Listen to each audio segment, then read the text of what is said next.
नमस्कार दोस्तों, आज मैं आपको पूरा पॉलिटी का 300 क्वेश्चन मैं कराऊंगा। इसमें आपको पूरा ये ज्ञान बिंदु का है पॉलिटी का। ठीक है, तो शुरू करते हैं। देखो, पहला क्वेश्चन आपसे पूछा गया है कि भारत के राष्ट्रपति चुने जाते हैं। देखो, सबसे पहली बात है कि भारत के जो राष्ट्रपति होते हैं वो अनुच्छेद 54 के तहत चुने जाते हैं। ठीक है, अनुच्छेद 54 के तहत। अब प्रश्न उठता है ना कि अनुच्छेद 54 के तहत जो चुने जाते हैं उनमें कौन कौन से सदस्य जो होते हैं वो इसमें पार्टिसिपेट करते हैं। तो देखो, ऑप्शन में क्या दिया हुआ है, केवल राज्यसभा के सदस्य नहीं, केवल नहीं, केवल केवल केवल छोड़ दो, राज्यसभा के सदस्य, लोकसभा और राज्य के विधानसभा के निर्वाचित सदस्य जो होते हैं इसमें पार्टिसिपेट करते हैं। ठीक है, यहाँ तक आपको क्लियर होना चाहिए। अब देखो, अगर मैं बात करूं राष्ट्रपति के जो अनुच्छेद हैं वो मैं डिटेल समझाता हूँ। सबसे पहले जो 52 है उसमें कहा गया है कि भारत में एक राष्ट्रपति होगा, भारत में एक ही राष्ट्रपति होगा, दो चार नहीं। 53 में कहा गया है कि भारत के जो राष्ट्रपति होगा उनकी कार्यकारिणी कार्यपालिका की जो शक्ति होगी वो राष्ट्रपति में निहित होगी। अनुच्छेद 54 में कहा गया है कि उनका निर्वाचन जो होगा वो कौन कौन निर्वाचन में है वो भाग लेंगे। अनुच्छेद 55 में कहा गया है कि उनकी निर्वाचन पद्धति कैसा होगा। अनुच्छेद 56 में कहा गया है कि उनका कार्यकाल कितना टाइम का होगा। अनुच्छेद 57 में कहा गया है कि वो कितने समय तक, मतलब कितनी बार वो री इलेक्ट हो सकते हैं। 58 में कहा गया है कि उनकी योग्यता क्या होगा, क्वालिफिकेशन। और 59 में कहा गया है कि शर्तें क्या होगी। और 60 में कहा गया है कि शपथ। और 61 में उनको हटाने की बारी। तो ये पूरी अनुच्छेद जो है वो राष्ट्रपति का। फिर से समझ लेते हैं, भारत का राष्ट्रपति जो होंगे वो अनुच्छेद 52 में है। अनुच्छेद 53 में है राष्ट्रपति की कार्यपालिका की शक्ति। अनुच्छेद 54 में है निर्वाचन में कौन कौन भाग लेंगे। अनुच्छेद 55 में है निर्वाचन कैसे होगा। अनुच्छेद 56 में उनका कार्यकाल कितना टाइम तक होगा। अनुच्छेद 57 में है कि कोई भी राष्ट्रपति कितनी बार इलेक्ट हो सकते हैं। 58 में है उनकी योग्यता मीन्स क्वालिफिकेशन। 59 में है उनकी शर्तें।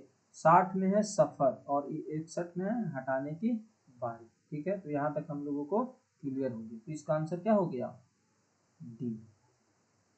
अगला क्वेश्चन है कि राष्ट्रपति के उम्मीदवारों के लिए क्या आवश्यक नहीं है। देखो, उम्मीदवारों के लिए क्या पूछा गया है, क्वालिफिकेशन नहीं, इसका कंडीशन पूछा गया है। इसका कंडीशन क्या होना चाहिए, मीन्स 59, अनुच्छेद 59 के तहत ये बात कही गई है कि उसका कंडीशन क्या होना चाहिए। तो भारत का नागरिक होना चाहिए और 35 वर्ष की आयु पूरी होना चाहिए और सांसद सदस्य के चुने जाने की योग्यता रखना चाहिए और देश की नागरिक होना चाहिए। पढ़ा लिखा होना चाहिए नहीं। तो ये इसका आंसर क्या हो जाएगा, बी। पढ़ा लिखा की कोई भी बात किसी भी सदस्य के साथ नहीं किया गया, चाहे वो प्रधानमंत्री हो, राष्ट्रपति हो या उपराष्ट्रपति हो, कोई भी। ठीक है, इसमें कहा गया है कि निम्नलिखित में किसे भारत के सरकार के प्रथम विधि अधिकारी के रूप में माना जाता है। ये हमारा है अनुच्छेद 76। अनुच्छेद 76 में भारत के महानवादी की चर्चा की गई है। तो इसका आंसर क्या हो जाएगा, महानवादी। ठीक है, यहाँ तक हम लोगों को समझ में आ गया होगा। ठीक है, यहाँ तक क्लियर, आगे चलते हैं।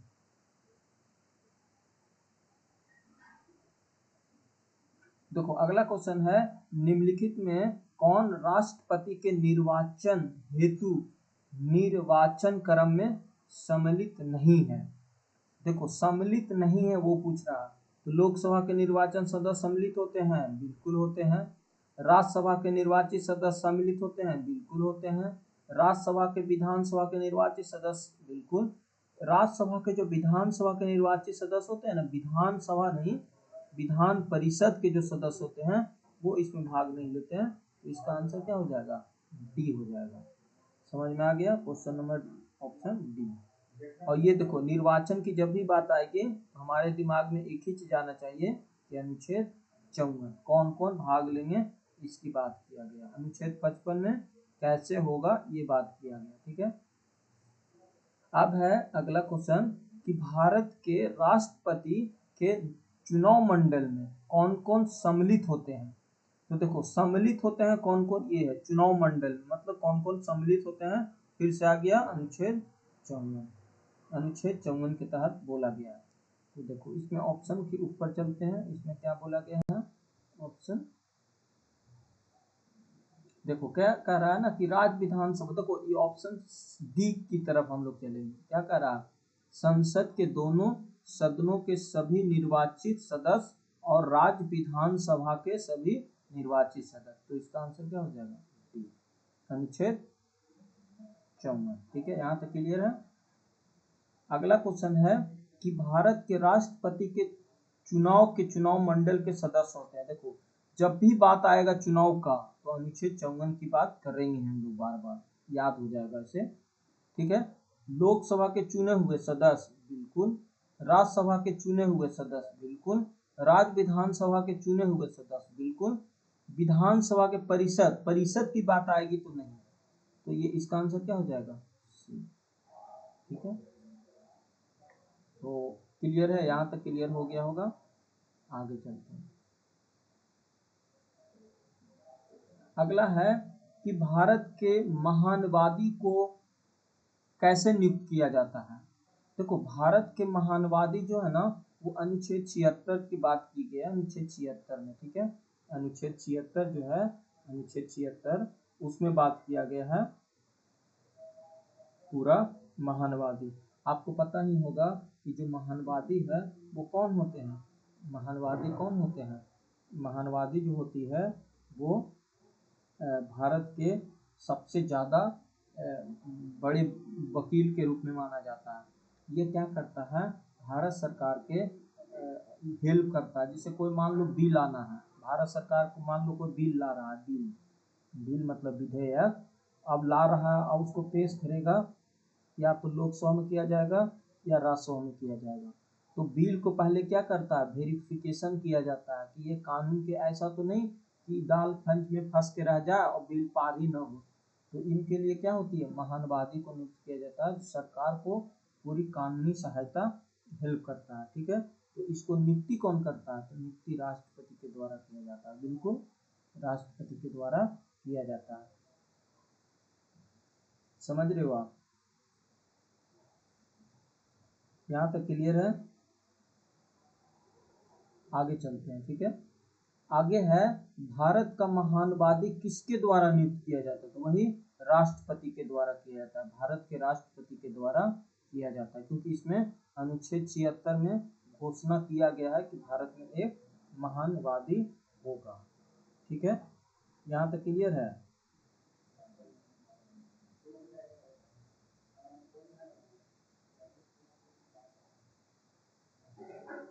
यहाँ तक क्लियर है भाई लोग।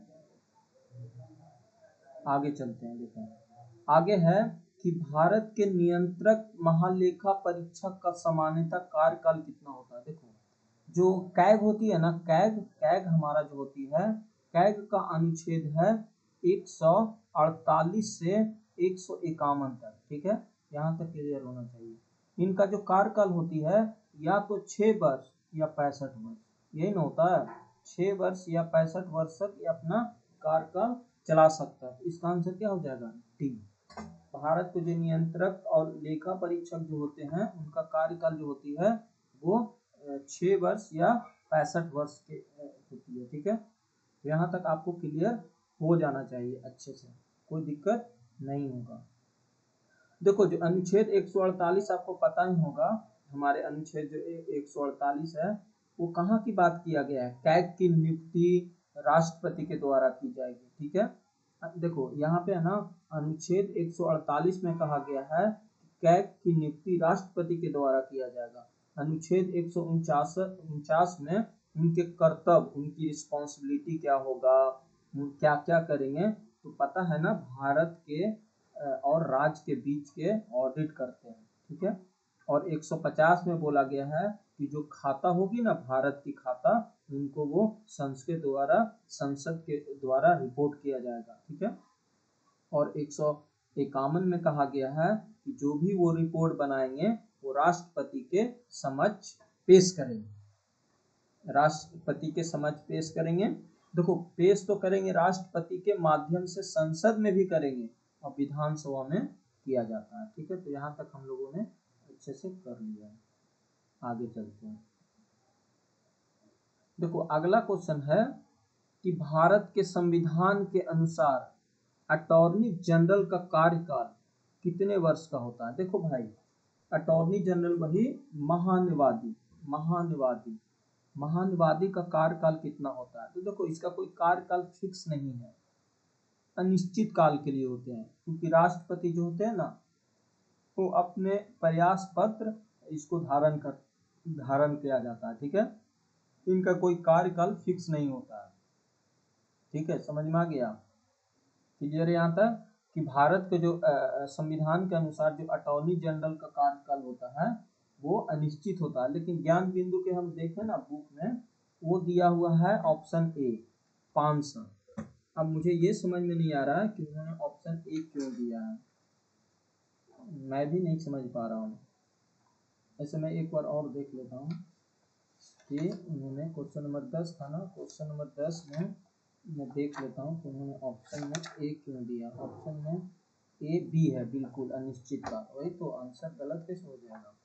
बी है अनिश्चित काल, मतलब ना क्योंकि जो अटॉर्नी जनरल ऑफ इंडिया जो होती है ना, वही महानिवादी, इसका अनुच्छेद 148 में 148 में तो यही बोला गया है कि भारत के जो महानिवादी होगा उनका कोई कार्यकाल निश्चित नहीं है। देखो कह रहा है कि किसी भी विधि अधिकारी के पास संसद में, सॉरी अटॉर्नी जनरल है ना, 148 नहीं होगा भाई, 76 होगा, 76 महानवादी 76 में है ना, तो गलत होगा, कभी कभी ना मिस्टेक हो सकता है हमसे, तो इसके लिए माफी। किसी विधि अधिकारी के पास संसद के दोनों सदन में बोलने का अधिकारी पता है किसको होता है। देखो संसद की बात किया जा रहा है तो ये होती है महानिवादी को, अटॉर्नी जनरल को, अनुच्छेद 76 में। देखो ये दोनों सदन में, या तो राज्यसभा में या लोकसभा में जाके भाग ले सकता है।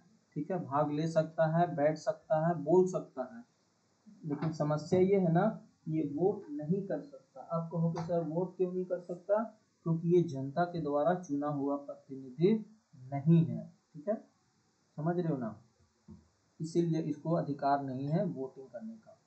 तो इसका आंसर क्या हो जाएगा, डी। कह रहा है भारत के नियंत्रक और महालेखा परीक्षक किसके द्वारा नियुक्त किया जाता है, कैग। कैग किसके द्वारा नियुक्त किया जाता है, कैग जो है 148 में है, वो राष्ट्रपति के द्वारा किया जाता है। ठीक है, राष्ट्रपति के द्वारा। भारत के जो नियंत्रक महालेखा परीक्षक होते हैं वो राष्ट्रपति के द्वारा नियुक्त किए जाते हैं। इसका जो अनुच्छेद है 148 से 151 तक है। तो यहाँ तक क्लियर हो गया होगा, आगे चलते हैं। देखो आगे है कि भारत के संविधान का कौन सा अनुच्छेद राष्ट्रपति के पद को पुनः निर्वाचन, देखो री इलेक्टेड की योग्यता को निर्धारित करता है। तो ये करता है अनुच्छेद 57। देखो मैं फिर से समझाता हूँ पूरा डिटेल।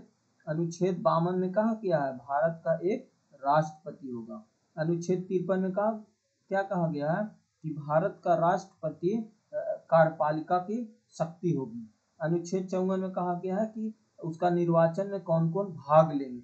अनुच्छेद 55 में कहा गया है कि उनकी निर्वाचन कैसे होगी। अनुच्छेद 56 में कहा गया है कि उनका कार्यकाल कितना समय तक होगा। अनुच्छेद 57 में कहा गया है कि उसका री इलेक्शन हो सकता है, कोई भी राष्ट्रपति फिर से इलेक्ट हो सकते हैं। 58 में उनका क्वालिफिकेशन के बारे में बताया गया। अनुच्छेद 59 में कहा गया है कि वो टर्म कंडीशन क्या होगा। 60 में कहा गया कि वो शपथ कैसे लेंगे, और 61 में उनको हटाने की बारी है। ठीक है, यहाँ तक उनकी राष्ट्रपति का पूरा डिटेल है। ठीक है, आगे अगर भारत के राष्ट्रपति के चुनाव में कोई भी विवाद खड़ा होता है तो उस विवाद को सौंपा जाएगा अनुच्छेद 71 के द्वारा, अनुच्छेद 71 के द्वारा नहीं, अनुच्छेद 71 के द्वारा, अनुच्छेद जो है अनुच्छेद 71 जो है इसके द्वारा, अनुच्छेद मतलब ना अनुच्छेद 71 के द्वारा अगर मान लो राष्ट्रपति महोदय जी को और उपराष्ट्रपति महोदय जी का कोई भी विवाद खड़ा हो जाता है कंपेयर टू इलेक्शन के लिए, इसका इलेक्शन सही से न हुआ ये वो, तो हम उसको कहाँ ले जा सकेंगे, भारत के सर्वोच्च न्यायालय ले जाना होगा, भारत के सर्वोच्च न्यायालय। इसका आंसर क्या हो जाएगा, सी। अनुच्छेद 71, राष्ट्रपति 5 वर्ष तक अपने पद पे बना रहता है अपने निर्वाचन की तारीख से, संसद के द्वारा निर्धारित तिथि से, अपने पद के ग्रहण के दिन से या निर्वाचन आयोग के द्वारा तिथि से। देखो इसमें एक बात समझो यहाँ पे जो बताया गया है। देखो सबसे पहले निर्वाचन जो होती है ना, वो राष्ट्रपति किस अधिकार से करता है? आपको पता ही होगा कि हमारा जो राष्ट्रपति है वो किस अधिकार से करता है? वो करता है अनुच्छेद 54 के तहत होती है, अनुच्छेद 54 के तहत। तो कह रहा है कि अपने तारीख से, तो इसका आंसर क्या हो जाएगा? अपने पद ग्रहण के दिन से, जैसे जिस दिन से पद ग्रहण किया उस दिन से उनका पद 5 वर्ष के लिए शुरू हो जाता है। ठीक है, तो यहाँ तक क्लियर हो गया होगा, आगे चलते हैं। ठीक है, देखो अगला क्वेश्चन है कि भारत के जो राष्ट्रपति होगा वो अपना त्याग पत्र किसे सौंपेंगे? तो देखो भारत के जो राष्ट्रपति होंगे ना, वो उपराष्ट्रपति को अपना त्याग पत्र सौंपते हैं। अगर सौंपने की बारी आएगा तो वो उपराष्ट्रपति को सौंपेंगे। ठीक है, और पता है कौन सा अनुच्छेद के तहत सौंपेंगे? अगर उनको सौंपना होगा कि किस अनुच्छेद के तहत वो सौंपेंगे। ठीक है, रिक्त होने की स्थिति में तो ये 62 के तहत, 62 के तहत। लेकिन इसमें ऐसा कुछ बताया नहीं गया, सीधा सिंपल जानो ना, उपराष्ट्रपति को सौंपेंगे। कह रहा भारतीय राजनीतिक व्यवस्था में कार्यपालिका के अधीन रहकर काम करता है। किसके अधीन रहकर काम करता है? तो ये पता है, देखो हमारे संविधान में संसदीय शासन प्रणाली अपनाया गया। संसदीय शासन प्रणाली में क्या होती है? देखो गवर्नमेंट आप देखोगे ना, तो गवर्नमेंट 3 बॉडी है। आप गवर्नमेंट को देखोगे तो 3 बॉडी है, एक है विधायिका, एक है कार्यपालिका और एक है न्यायपालिका। एक है विधायिका, एक है कार्यपालिका और एक है न्यायपालिका। ठीक है, एक है विधायिका, एक है कार्यपालिका और एक है न्यायपालिका। संसदीय शासन प्रणाली में देखोगे तो जो न्यायपालिका है ना, वो स्वतंत्र है। ठीक है, लेकिन जो हमारा कार्यपालिका है और न्यायपालिका जो है वो क्या है? आपस में सेपरेटेड है। मतलब ना एक दूसरे से सेपरेटेड है। सेपरेटेड का मतलब होता है कि इसके बिना ये नहीं चल सकता और इसके बिना ये नहीं हो सकता। तो बोला गया है कि कार्यपालिका के अधीन रहकर कार्य करता है, तो विधायिका करता है। आप कहोगे कैसे? देखो विधायिका का काम क्या होता है? विधायिका का काम होता है विधि बनाना। विधायिका का काम होता है विधि का निर्माण करना। और कार्यपालिका का काम क्या होता है? कार्यपालिका का काम होता है उसको एग्जीक्यूट करना। ठीक है, और न्यायपालिका का काम होता है कि देखना। देखो जैसे विधायिका ने कोई कानून बनाया, मान लो संविधान के विरुद्ध है, तो न्यायपालिका एक्शन ले लेगा। अब मान लो कि जो कार्यपालिका है वो भी संविधान के अनुसार नहीं चल रहा है, वो भी न्यायपालिका एक्शन ले लेगा। जैसे मान लो कल के दिन आप दरोगा बनते हो और संविधान के अनुसार आप नहीं चलते हो, तो क्या होगा? आप पे एक्शन लिया जाएगा। तो इसीलिए जो भारतीय राजनीति में आप देखोगे ना कि कार्यपालिका जो होती है वो विधायिका के प्रति उसी के अधीन में काम करता है। ठीक है, यहाँ तक आपको क्लियर हो गया होगा, अच्छे से समझ में आ गया यहाँ तक? सॉरी ये कैसे यहाँ पे चला है?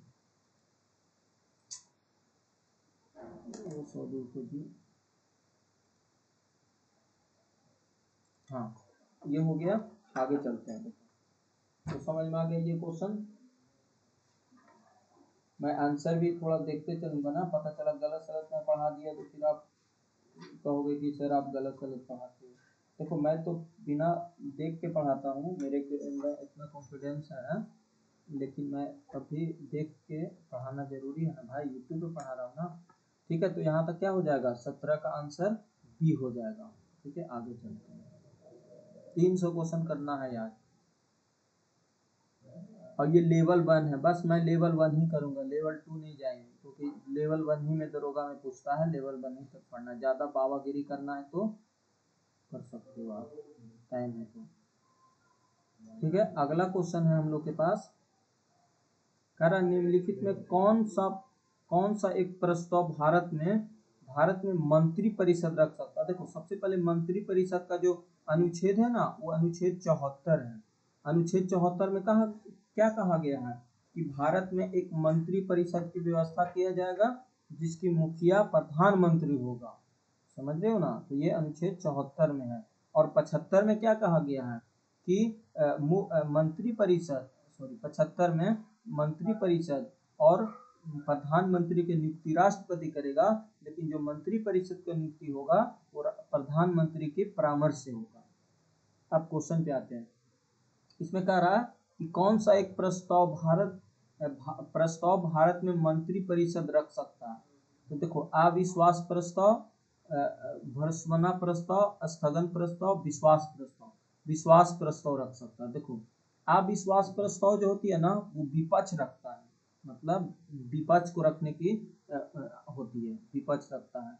लेकिन देखो विश्वास प्रस्ताव वो कौन रखता है, पक्ष रखते हैं, पक्ष।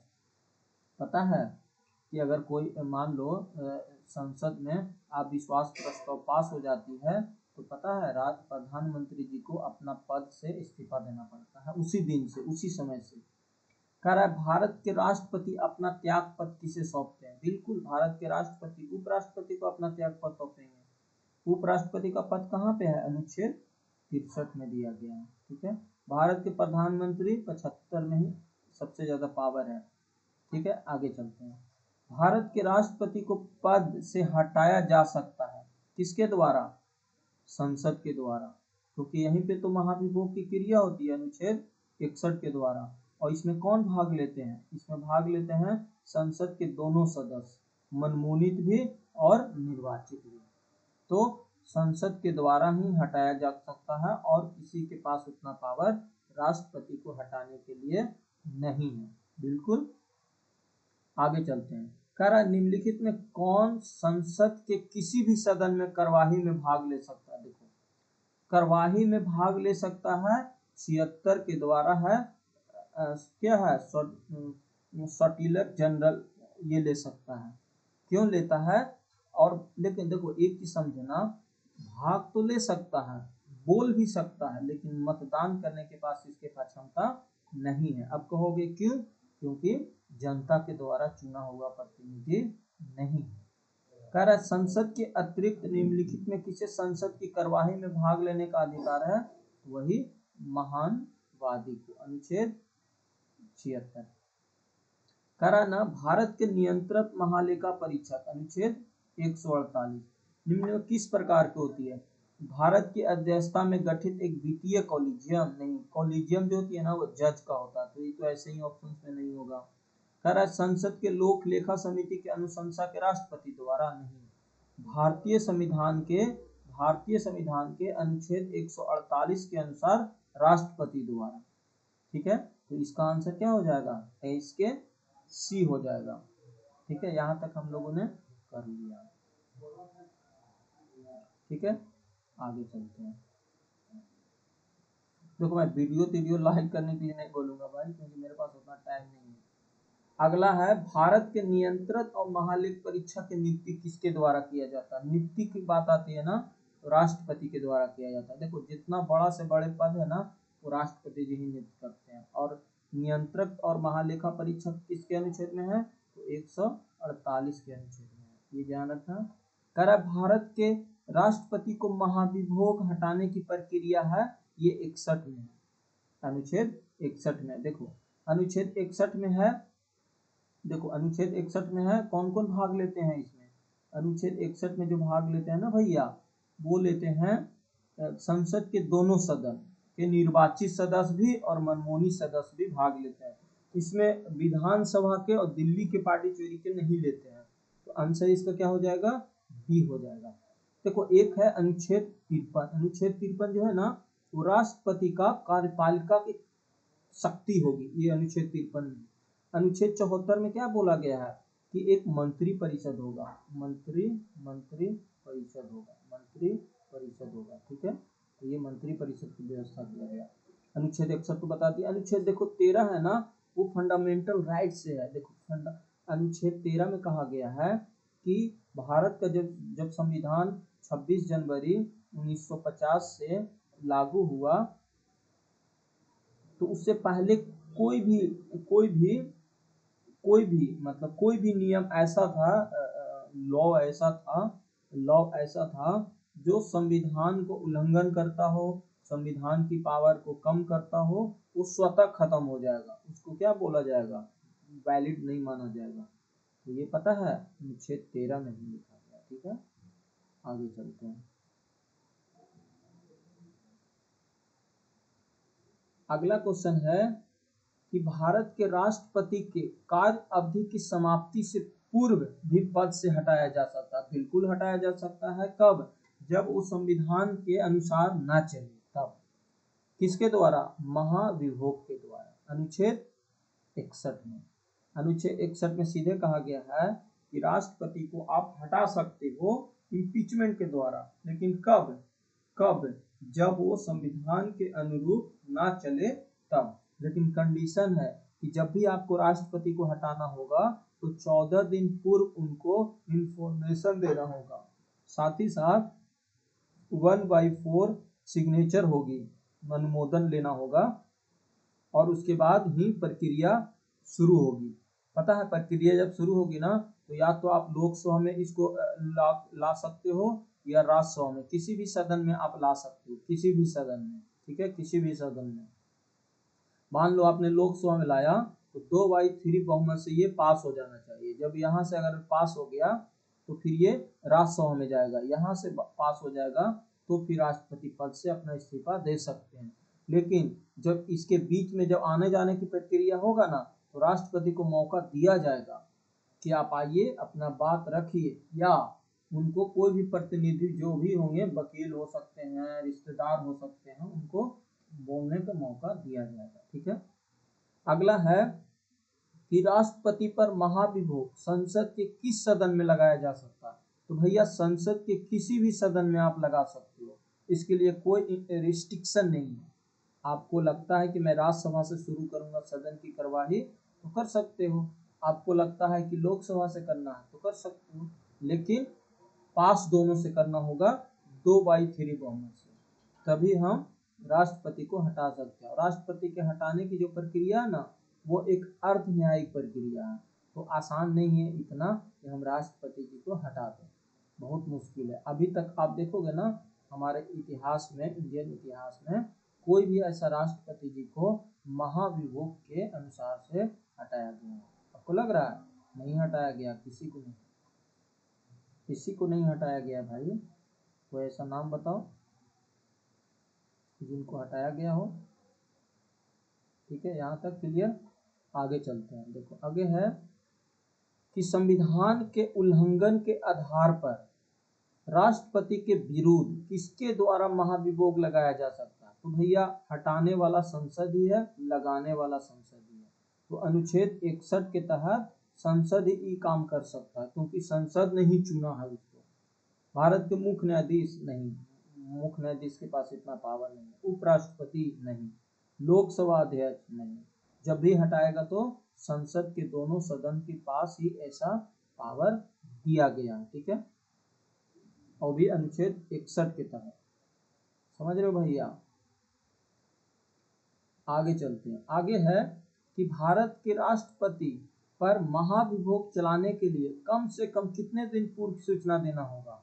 तो 14 दिन पूर्व देना होगा। मैंने बोला ना कि राष्ट्रपति को जब भी आप हटाना चाहते हो तो राष्ट्रपति महोदय जी को पहले ही 14 दिन पहले ही आपको बोल देना होगा कि राष्ट्रपति महोदय जी, आप पे इम्पीचमेंट आ रहा है, आप सतर्क हो जाइए, अपना पूरा एविडेंस संभाल के रखिए, ताकि आपको अपना मौका मिले। और राष्ट्रपति को वाकई में मौका मिलता है बात को रखने के लिए।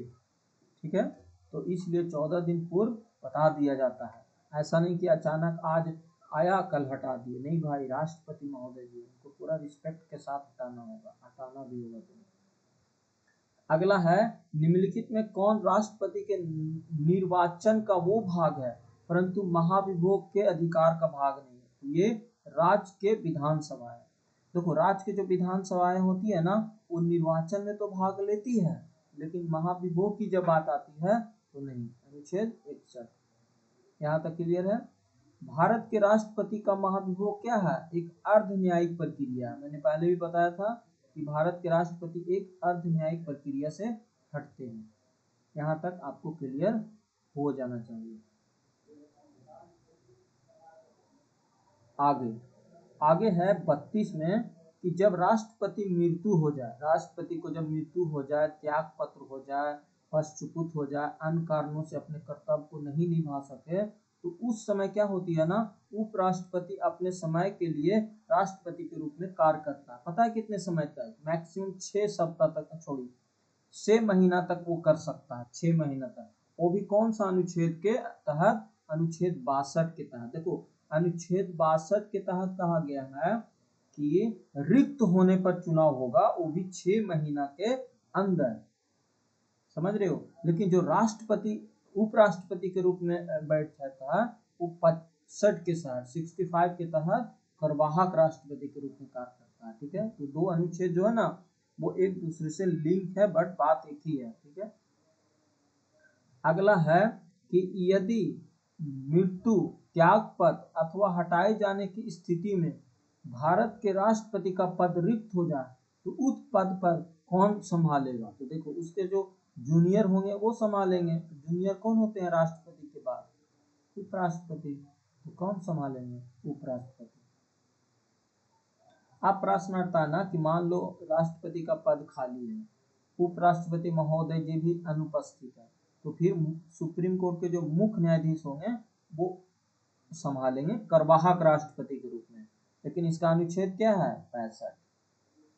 अगला है कि यदि भारत के राष्ट्रपति का पद रिक्त हो जाए और कोई भी उपराष्ट्रपति भी पद पे उपस्थित ना हो, मैंने बोला ना कि राष्ट्रपति का पद खाली है, उपराष्ट्रपति महोदय जी भी उपस्थित नहीं है, सुप्रीम कोर्ट के जो मुख्य न्यायाधीश है वो भी उपस्थित नहीं है, तो क्या होगा? तो उनका कार्यवाहक राष्ट्रपति, कार्यवाहक राष्ट्रपति का मतलब अनुच्छेद 65, कौन बनेगा? तो बनेंगे सर्वोच्च न्यायालय के मुख्य न्यायाधीश। तो इसका आंसर क्या हो जाएगा? डी। यहाँ तक क्लियर हो जाना चाहिए।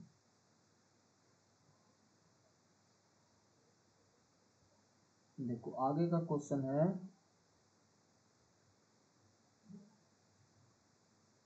यहाँ तक आपको क्लियर हो गया भाई?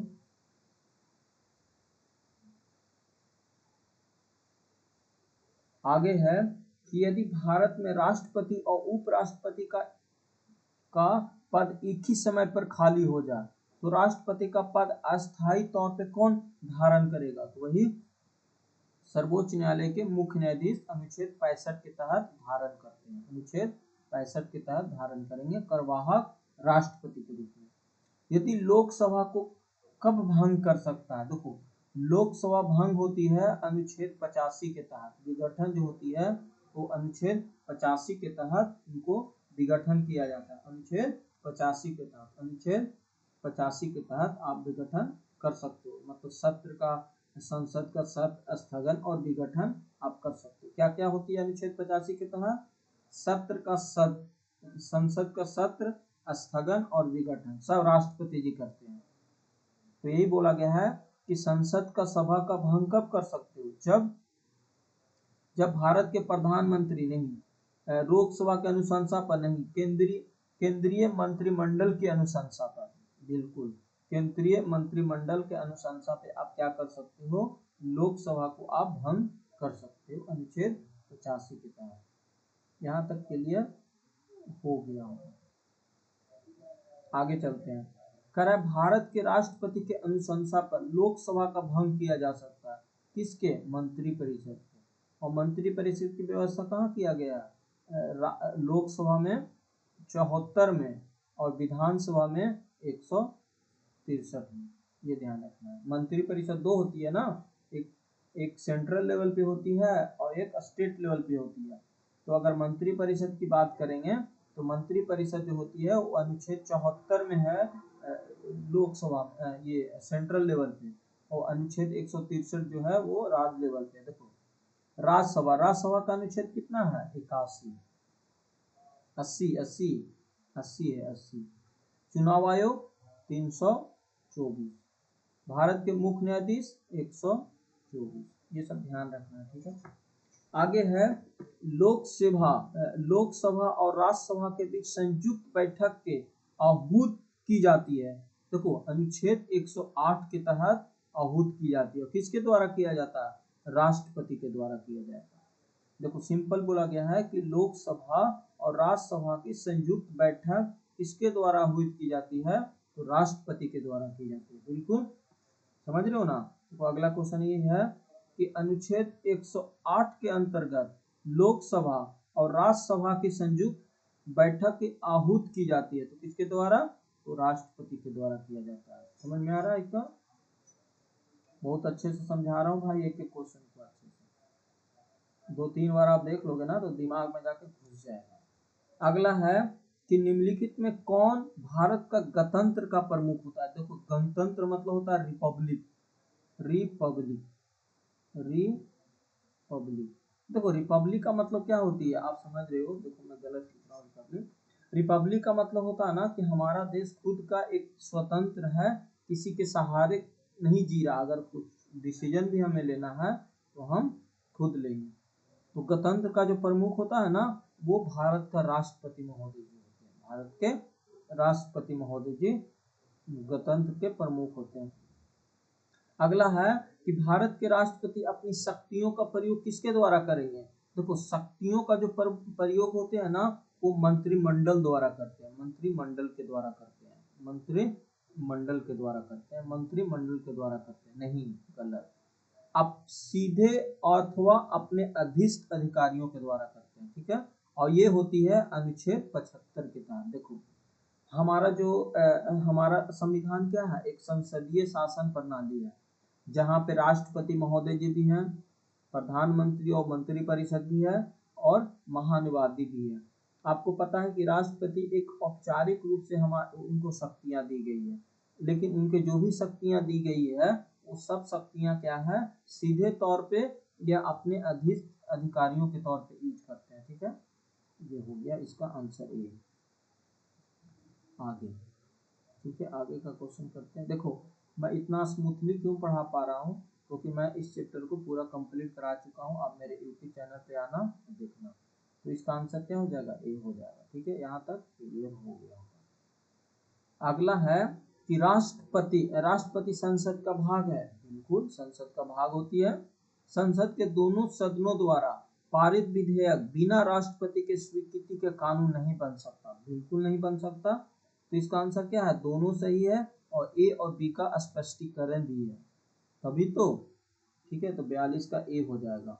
मतलब राष्ट्रपति जो है ना वो संसद का भाग ही है, तभी तो जब तक सिग्नेचर नहीं होगा ना तब तक वो क्या होगा? बिल से, देखो बिल से कोई भी चीज बिल से एक्ट नहीं बन पाएगा। एक्ट देखो जो बिल होती है ना वो कानून नहीं होता है, लेकिन जब बिल को एक्ट बनाने में समय लगता है तो कानून एक्ट होती है।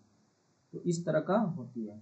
एक विधेयक जो संसद में प्रस्तुत किया जाता है तो कौन सी क्रिया के बाद अधिनियम बन जाता है?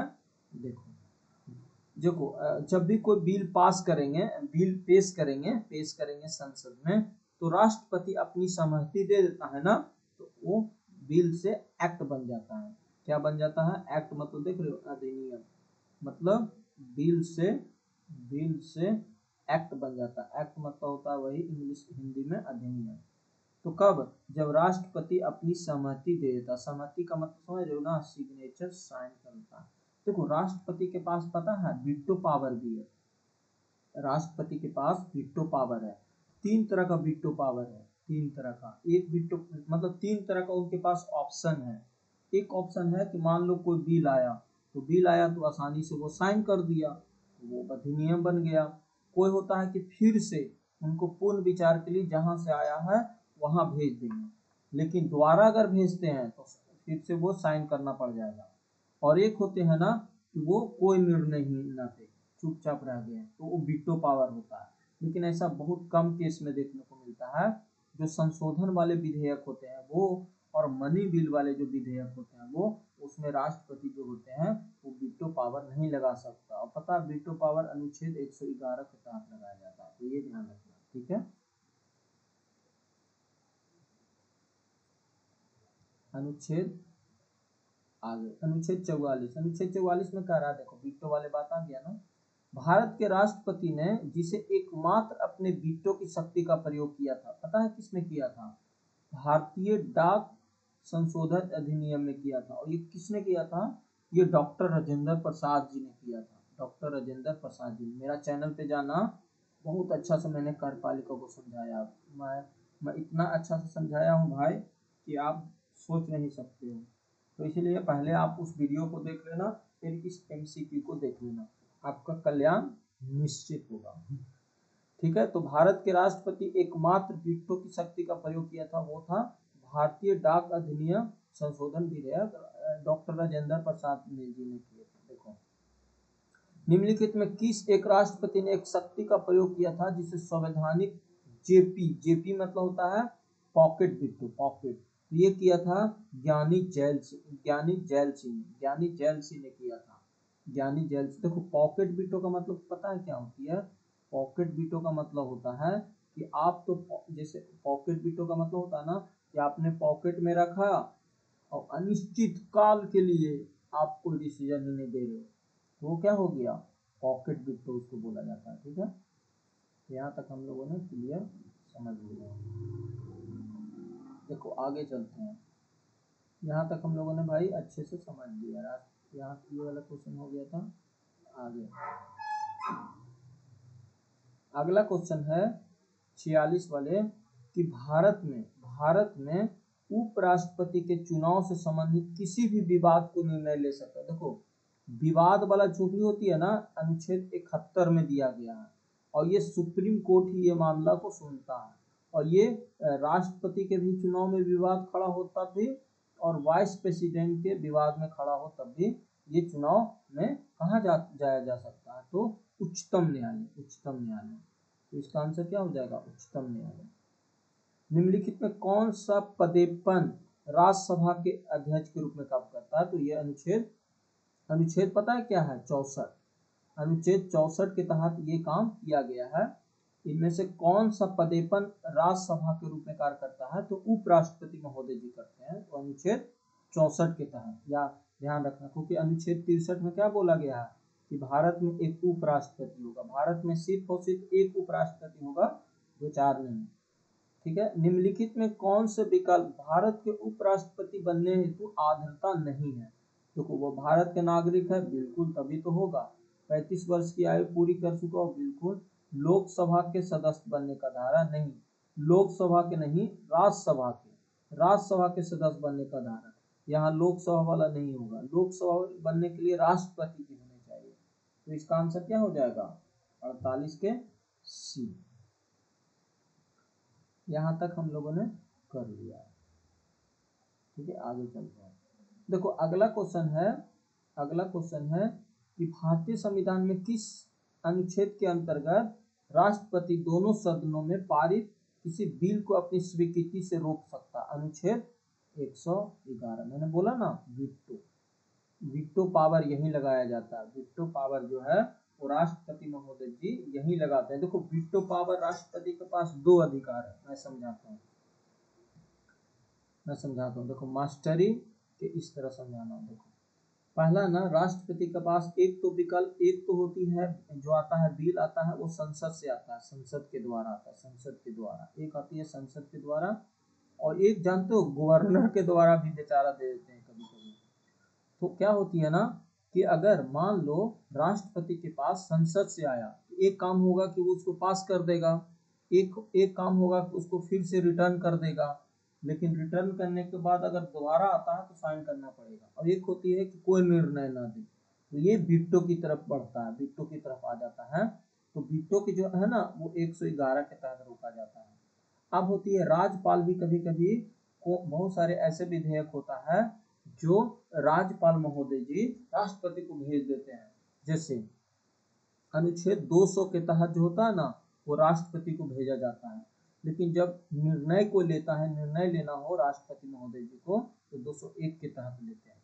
हाल फिलहाल में आपने देखा होगा एक विवाद खड़ा हुआ था, जब तमिलनाडु सरकार ने पता है क्या किया था?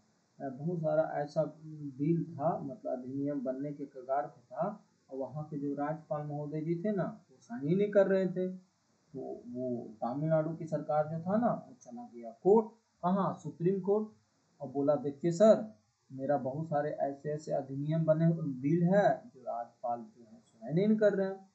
तो फिर वो फटकार लगा दिया, सुप्रीम कोर्ट ने बोला कि आपके पास इतना पावर नहीं है कि आप कोई बिल को रख सकते हैं। तो इधर से राष्ट्रपति महोदय जी एक्शन ले लिए। ये मैं कैसे मान लूँ, आप बताइए कौन सा बिल को कब कितना समय तक रखना है। ठीक है, बहुत अच्छा विवाद था। तो 111 के था, देखो 109, 108 क्या है, संयुक्त अधिवेशन बुलाने की क्षमता, 163 क्या है, उपराष्ट्रपति का पद है। ठीक है, आगे चलते हैं।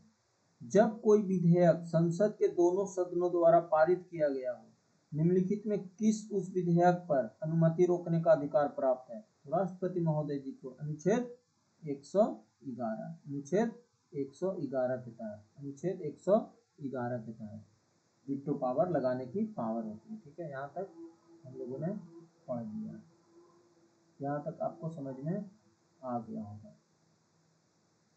अब है देखो अनुच्छेद, देखो अगला है कि केंद्रीय मंत्रिमंडल ने वर्ष 2000 में चुनावी सुधार पर अध्यादेश के बिना किसी बदलाव पे उसे राष्ट्रपति से वापस भेजा, और राष्ट्रपति ने अपने संविधान में कौन सा अनुच्छेद के अंतर्गत अपनी सहमति दिया था।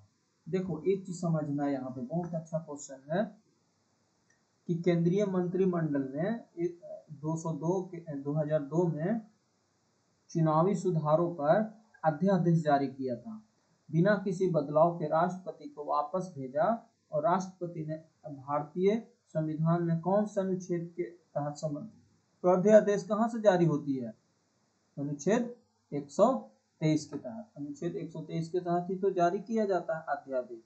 इसका आंसर क्या हो जाएगा, सी। राष्ट्रपति जो होती है ना वो अध्यादेश अनुच्छेद 123 के साथ और 72 के तहत, जो 72 के तहत होती है, मतलब जो 72 होती है वो क्षमादान होता है, क्षमादान। यहाँ तक क्लियर हो गया होगा, आगे चलते हैं।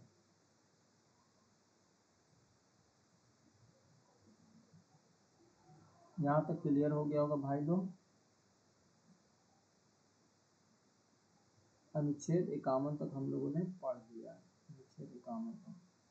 अनुच्छेद 52, सॉरी क्वेश्चन नंबर 52 में कह रहा है कि संविधान के असाधारण परिस्थितियों में राष्ट्रपति को राज्यपाल के कृत्यों और निर्वहन को उपबंध को दर्शाता है। देखो समझना, देखो क्या होती है ना, संविधान के असाधारण परिस्थिति में जब राष्ट्रपति को राज्यपाल के कृत्यों निर्वहन को उपलब्ध को दर्शाता है, ये दर्शाया जाता है अनुच्छेद, अनुच्छेद कितने, अनुच्छेद 160 में, अनुच्छेद 160 में, अनुच्छेद 160 में बोला गया है।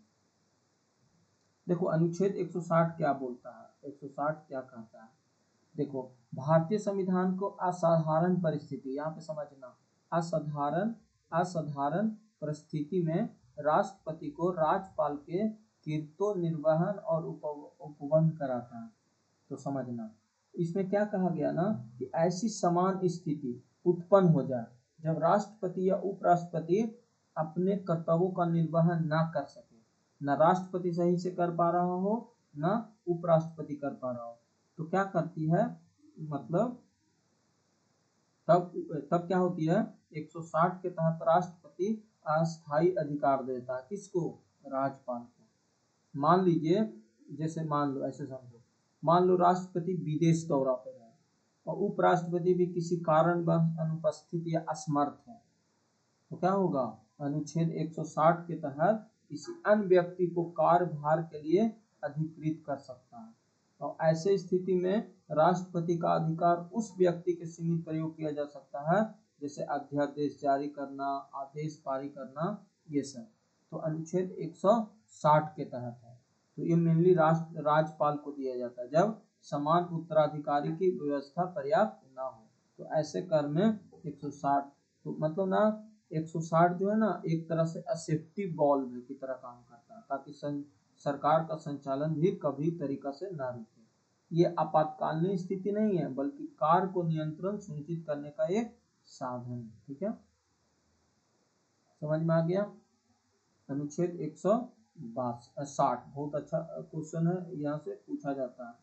देखो यहाँ पे ऑप्शन में दिया हुआ है कि अनुच्छेद 162 क्या है, ये भी समझ लेते हैं। देखो अनुच्छेद 162 जो है ना, वो किसी भी राज्य की कार्यपालिका शक्ति का जो है ना विधायिका के अधिकार के क्षेत्रों तक फैली होगी, उसके बारे में बताया गया है कि संघ और राज्य क्षेत्र दोनों एक ही विषय पर कानून बनाने का अधिकार है, तब तक कि राज्य की कार्यपालिका की शक्ति के अधीन ना हो। मतलब सिंपल शब्दों में बोलो कि राज्य की कार्यपालिका जो शक्ति होगा ना, उसकी सीमा कितना तक होगा, वो 162 में दिया गया है। 162 में 162 में 162 में, ठीक है। यहाँ तक क्लियर, क्योंकि आप जानते हो ना कि 7वीं अनुसूची जो दिया गया है उसमें संघ सूची, राज्य सूची और संवर्ती सूची है। तो 162 में ही बोला गया है कि जो राज्य की कार्यपालिका शक्ति होगा ना, वो कहाँ तक कानून बना सकता है। ऐसे भी आप जानते हो कि हमारा जो राज्य विषय है वो सिर्फ राज्य ही उस पर कानून बनाता है। अनुच्छेद 165 क्या है, देखो अनुच्छेद 165 समझते हैं। 160 तो समझ में आ गया, 162 समझ में आ गया। अनुच्छेद 165 जो है ना, वो प्रत्येक राज्य के लिए एक महाधिवक्ता होगा, यही ना अनुच्छेद 165 में महाधिवक्ता। जिस तरह से अनुच्छेद 76 में क्या है, अनुच्छेद 76 में क्या बोला गया है कि एक महान्यायवादी होगा, उसी तरीका से अनुच्छेद 165 में प्रत्येक राज्य में एक महाधिवक्ता होगा, मुख्य विधिक अधिकारी, ठीक है। अनुच्छेद 165 में देखो 310 ऑप्शन में दिया हुआ है, ये क्या है समझते हैं। 310 समझ रहे हो ना। 310 की अगर हम बात करें, जैसे आपने देखा होगा 315 देखा होगा। 315 किसका है, लोक सेवा आयोग का। तो 310 जो है ना, वो संघ के किसी राज्य की सेवा में रहने पे किसी व्यक्ति का पद है, जैसे राष्ट्रपति या राज्यपाल की सुख इच्छा पर निर्भर करता है, ये बताया गया। मतलब सरल शब्दों में समझो ना कि ये अनुच्छेद है ना कि केंद्रीय और राज्य गवर्नमेंट सर्विस के बारे में बताया गया है, ठीक है। 310 में अगला क्वेश्चन है कि भारतीय संविधान के भारत के राष्ट्रपति को अधिकार नहीं देता है, प्रधानमंत्री के नियुक्ति करने का अधिकार तो देता है अनुच्छेद 75 के तहत। राज्यों के मुख्यमंत्री के नियुक्ति के देता है 164 के तहत। नहीं, मुख्यमंत्री की जो नियुक्ति होती है ना, वो राज्यपाल के तहत किया जाता है, तो इसका आंसर बी हो जाएगा, ठीक है। वो भी 164 के तहत राज्यपाल महोदय जी करते हैं, ना कि राष्ट्रपति। रक्षा बलों का सर्वोच्च कमांडर यही होता है। देश की किसी भी आपातकाल स्थिति तो 352 में लगाया जाता है, तो ये भी हो जाएगा, तो इसका आंसर बी हो जाएगा।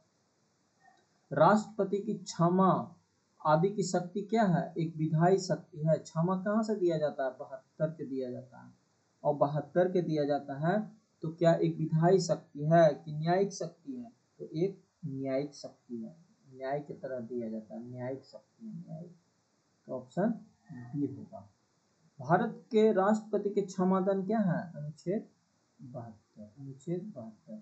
देखो अनुच्छेद 71 में कहा गया ना कि कोई भी राष्ट्रपति महोदय या वाइस प्रेसिडेंट को झगड़ा झंझट होगा तो सुप्रीम कोर्ट में ही इसकी मसला को सोल्व किया जाएगा। तो अनुच्छेद 74 जो है ना, वो मंत्री परिषद के बारे में बताया गया है। और अनुच्छेद 73 क्या है, अनुच्छेद 73 आपको पता होगा। अनुच्छेद 73 क्या है, उसकी मतलब ना, देखो आपने पढ़ा होगा ना अनुच्छेद 76, मतलब ना 76, सॉरी 76 ही इसको पढ़ेंगे ना, 73 ये का संघ की कार्यपालिका की शक्ति का सीमा होगा कि वो कहाँ तक कानून बना सकता है। जैसे देखते हो ना, कभी कभी राज्य सरकार के भी कानून बना देता है, तो सिंपल समझो तो उसकी सीमा तक फैली हुई है अनुच्छेद 73 के तहत, ठीक है। यहाँ तक हम लोगों ने पढ़ लिया, अच्छे से आगे चलते हैं।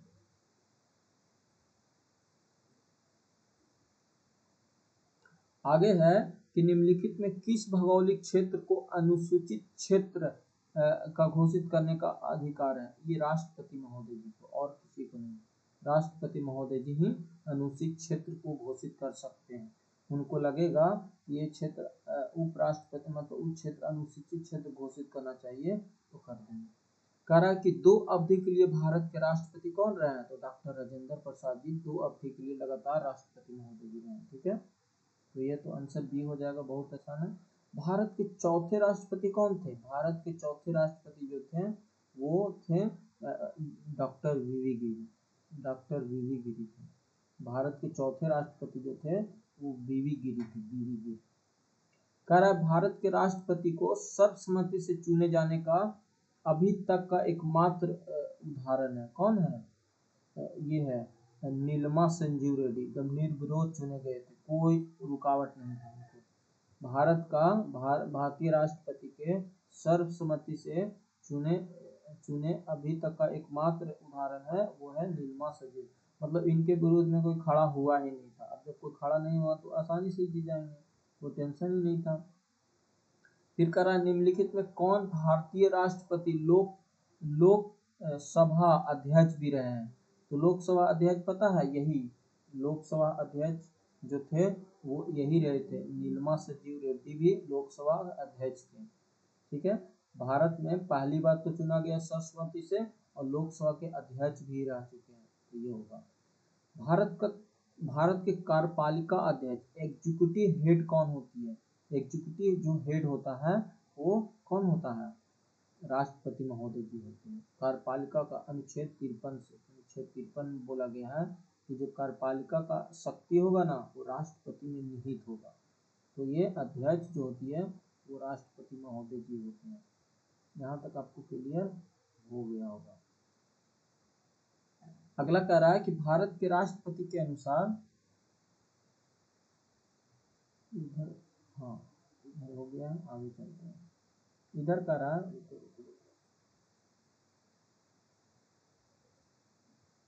पूरा खाली, अब हम लोग जानते हो पढ़ेंगे नहीं, खाली न्यूमेरिकल करेंगे, मतलब एमसीक्यू करेंगे, और जल्द से जल्द 3 महीना के अंदर पूरा खत्म कर देना भाई।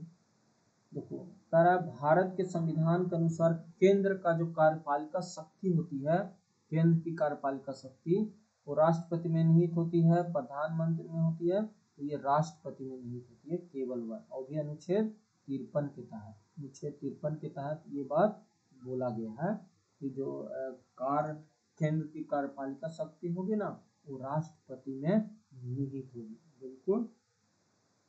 अगला है कि भारतीय संविधान के निम्नलिखित अनुच्छेदों में किस एक के अंतर्गत संघ की कार्यपालिका शक्ति राष्ट्रपति में निहित होगा, तो मैंने बताया ना अनुच्छेद 53।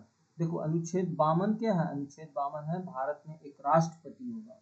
अनुच्छेद 54 क्या है, उसका निर्वाचन में कौन कौन से भाग लेंगे अनुच्छेद में। और ये देखो अनुच्छेद 51 क्या है, अनुच्छेद जो 51 है वो विदेश नीति है, विदेश नीति अनुच्छेद 51। ठीक है, यहाँ तक हम लोगों ने क्लियर कर लिया।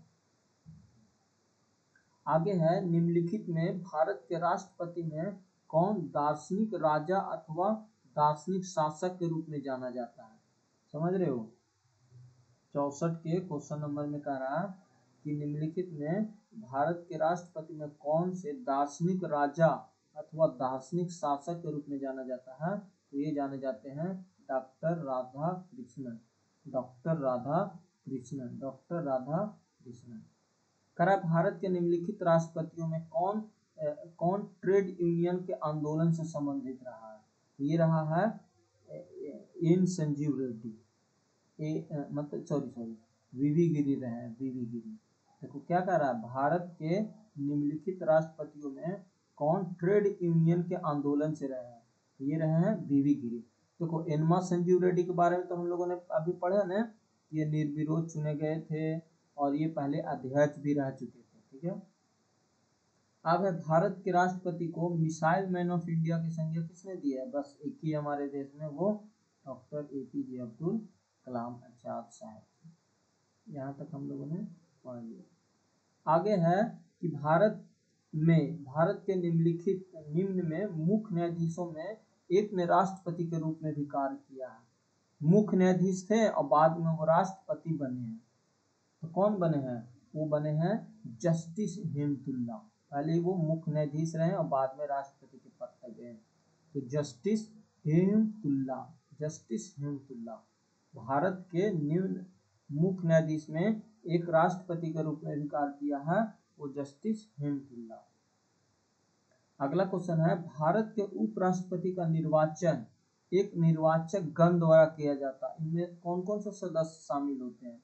तो देखो, इनमें जानते हो संसद के दोनों सदन के सदस्य भाग लेते हैं, मतलब दोनों सदन के सभी सदस्य इसमें भाग लेते हैं। ठीक है, समझ रहे हो ना?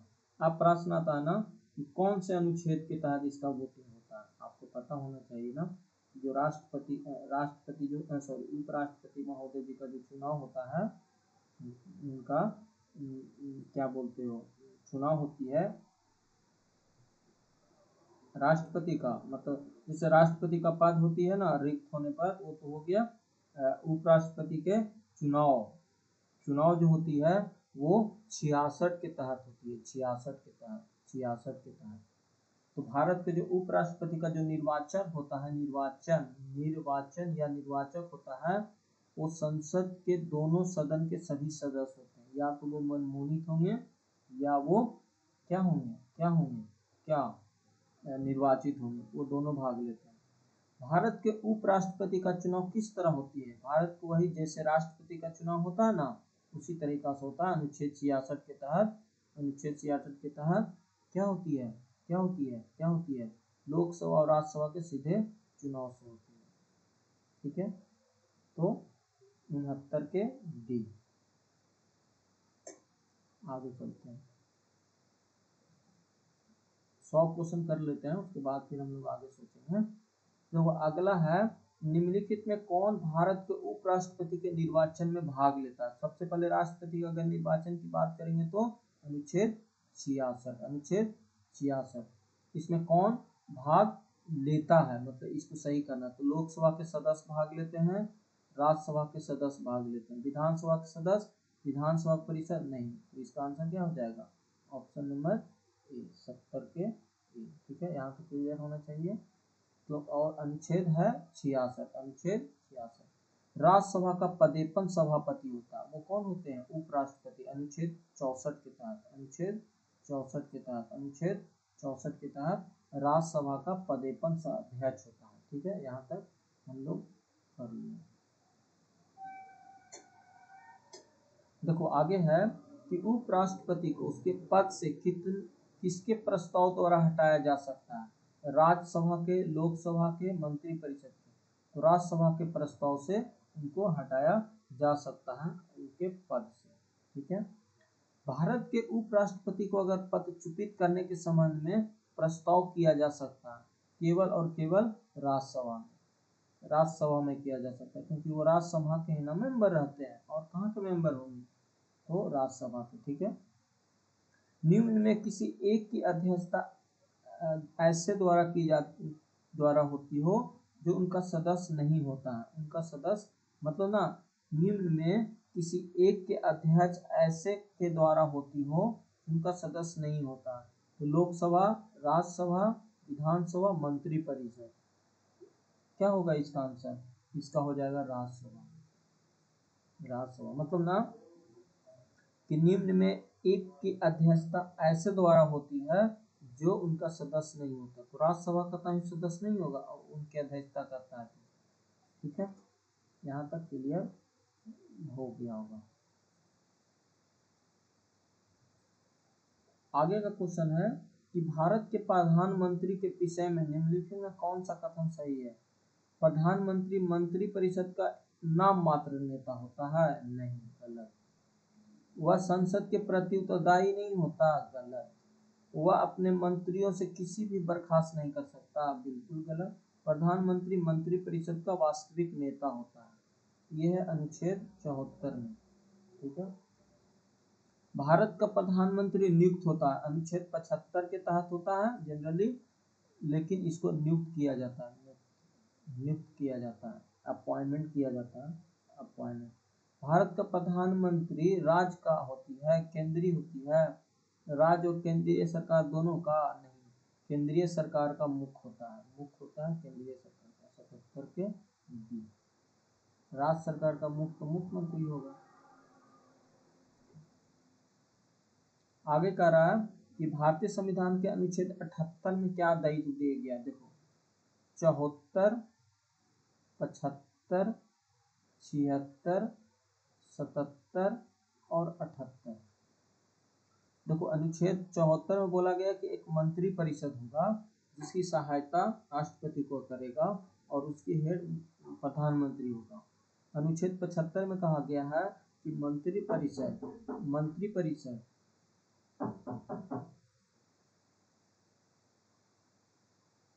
2 सेकंड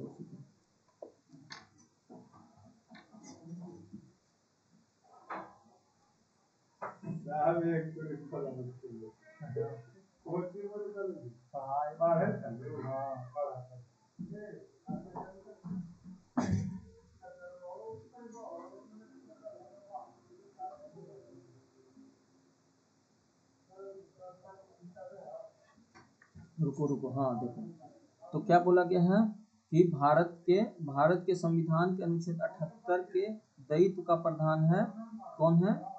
दायित्व में मतलब 78 में देखो अनुच्छेद 74, अनुच्छेद 75, अनुच्छेद 76, अनुच्छेद 77, अनुच्छेद 78, ये इम्पोर्टेंट है। देखो अनुच्छेद 74 कहता है कि एक मंत्री परिषद का व्यवस्था किया जाएगा जिसका मुख्य प्रधानमंत्री होगा, ठीक है, प्रधानमंत्री होगा। अनुच्छेद 75 में कहा गया है, अनुच्छेद 75 में कहा गया है कि प्रधानमंत्री और मंत्री परिषद का नियुक्ति किया जाएगा और जो मंत्री परिषद का नियुक्ति किया जाएगा वो प्रधानमंत्री की सलाह पर। अनुच्छेद 76 में कहा गया है महानुवादी। अनुच्छेद 77 में है कि जो भी काम होगा देश के जो भी काम होगा वो राष्ट्रपति के नाम पर होगा, राष्ट्रपति के नाम पर होगा। और अनुच्छेद 78 में यही कहा गया है कि दायित्व होगा कि समय समय पर राष्ट्रपति को क्या करे, सूचित करे, ठीक है। अनुच्छेद 78 में तो लोकसभा अध्यक्ष के राज्यसभा के सभापति के नहीं, प्रधानमंत्री के ये दायित्व होगा। देखो क्या कर रहा है, भारतीय संविधान के अनुच्छेद 78 का दायित्व का प्रधान प्रधानमंत्री के होगा कि समय समय पे सारा जो रिपोर्ट हो वो राष्ट्रपति को सूचित करे। जैसे देश में क्या चल रहा हो, देश में क्या हो रहा हो, जैसे मान लो ये ऑपरेशन सिंदूर हुआ था, तो ऑपरेशन सिंदूर हुआ था तो उसमें क्या बोला गया था, ऑपरेशन सिंदूर हुआ था उसमें क्या बोला गया था, राष्ट्रपति देखा था ना, राष्ट्रपति जी को सूचित किया था प्रधानमंत्री, ठीक है। कैबिनेट में सम्मिलित होती है, कैबिनेट में सम्मिलित होती है, कौन कौन सम्मिलित होते हैं, कैबिनेट मंत्री, राज्य मंत्री और उप मंत्री। कैबिनेट मंत्री, राज्य मंत्री और उप मंत्री। मंत्री के सभी केवल कैबिनेट मंत्री, राज्य मंत्री नहीं, कैबिनेट मंत्री, राज्य मंत्री और उप मंत्री, कैबिनेट मंत्री, राज्य मंत्री और उप मंत्री नहीं। कैबिनेट में सम्मिलित होती है केवल कैबिनेट के मंत्री होते हैं और कोई नहीं शामिल होता, ये गलत हो जाए। ये तो टाइप क्लासिफाई हो किया गया है, कैबिनेट में जो सम्मिलित होती है ना केवल और केवल कैबिनेट मंत्री शामिल होते हैं, ठीक है। यहाँ तक समझ में आ गया, अच्छे से क्लियर हो गया होगा।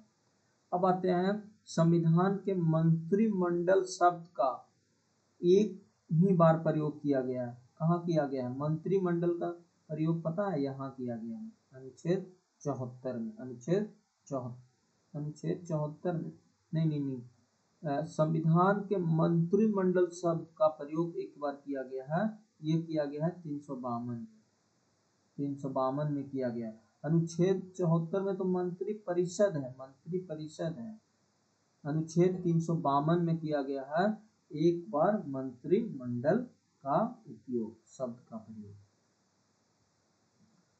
देखो 356 क्या है, राष्ट्रपति शासन। अनुच्छेद 76 क्या है, ये है महानुवादी। 74 मंत्री परिषद।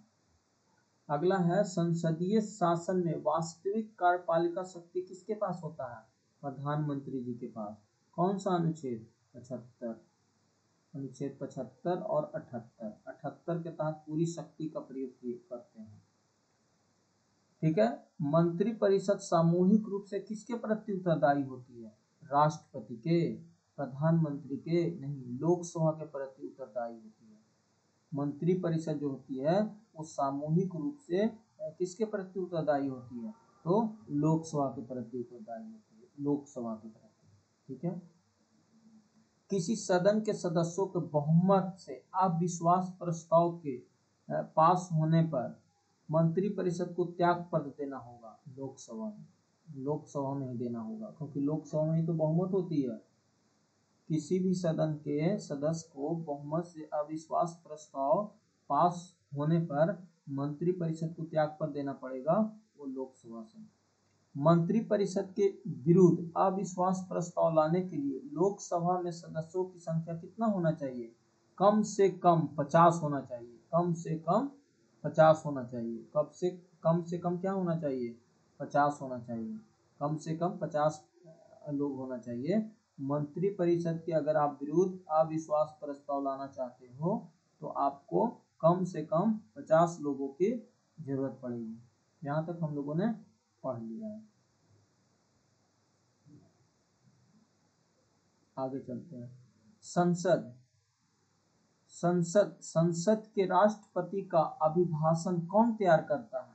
अभिभाषण कौन तैयार करता है? देखो, राष्ट्रपति का जो अभिभाषण होता है ना, वो जनरली बजट से पहले या तो जब नया कोई लोकसभा तैयार होता है ना तब, तो स्वयं राष्ट्रपति नहीं, लोकसभा अध्यक्ष के द्वारा नहीं, केंद्रीय मंत्रिमंडल के द्वारा नहीं।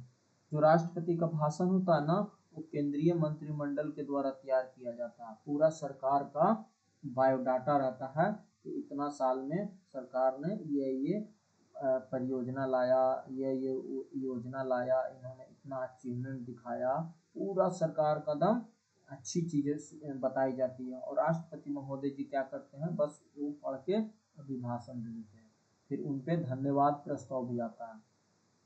भारत के प्रथम राष्ट्रपति राजेंद्र प्रसाद किस राज्य से थे? बिहार राज्य से थे। इसमें कोई शक है? नहीं, कोई शक नहीं होना चाहिए, वो बिहार से थे। वो भी कहाँ से थे? शायद आरा नहीं, अरे यहाँ से थे, छपरा नहीं, सारण से, सहरसा, पता नहीं कहाँ से थे, मैं भुला रहा हूँ। स्वतंत्र भारत के प्रथम राष्ट्रपति कौन थे? और वे कहाँ से थे? बिहार से थे, बिहार से थे। ठीक है। कह भारत के किस प्रधानमंत्री की मृत्यु देश की बाहर हुई थी? भाई लाल बहादुर शास्त्री जी का मृत्यु हो गया था देश के बाहर। आज तक उनका अभी भी घटना थोड़ा सा आधुनिक लगता है। देखो, किस प्रधानमंत्री के उदारीकरण, निजीकरण और भूरीकरण के